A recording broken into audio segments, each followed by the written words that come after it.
right, well, we were pretty much focused on just melody with that last lesson. Now what we're going to do is start introducing the idea of chords. Now, a chord is created when you strum more than just one string, or pick just more than one string. So, when you just strum the banjo like that, that's a G chord. It's really handy in this bluegrass tuning that we're using here. Anyone can pick up a banjo and be playing a chord right off the bat. Okay, now the next chord I want to tell you about is the D7th chord. And you're just going to use your middle and index finger for that. It's just 2 notes.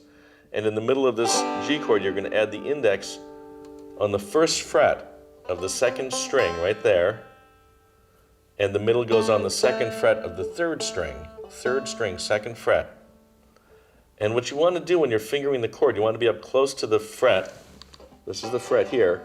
You don't want to be back here, because if you're back here, or back here, it may buzz a little bit. You want to be up close this way, the bridge side of the fret, up against the fret like that. So it's a nice clear sound, and you want to press down hard enough, you can hear it very clearly. That's the 2nd string, 1st fret. Now the middle goes on the 3rd string, 2nd fret.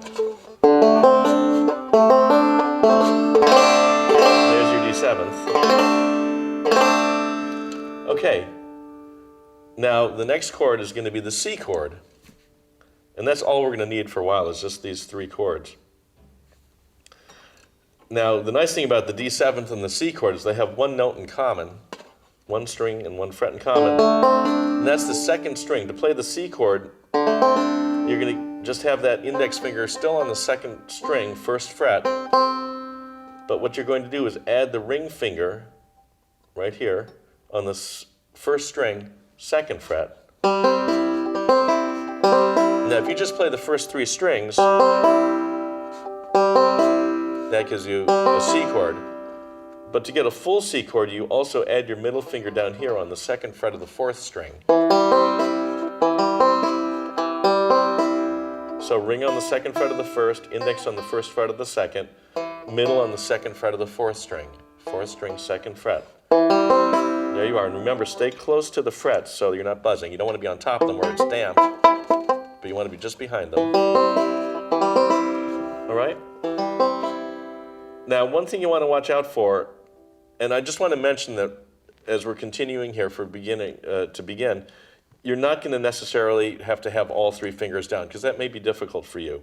I may just have you fret the first 2 strings, or maybe the 4th string, the 2nd string, and have your ring finger free. There's a very pretty kind of a sound. So if you're having trouble, what you may be hearing is your middle finger may be kind of coming down and touching the 3rd string like that.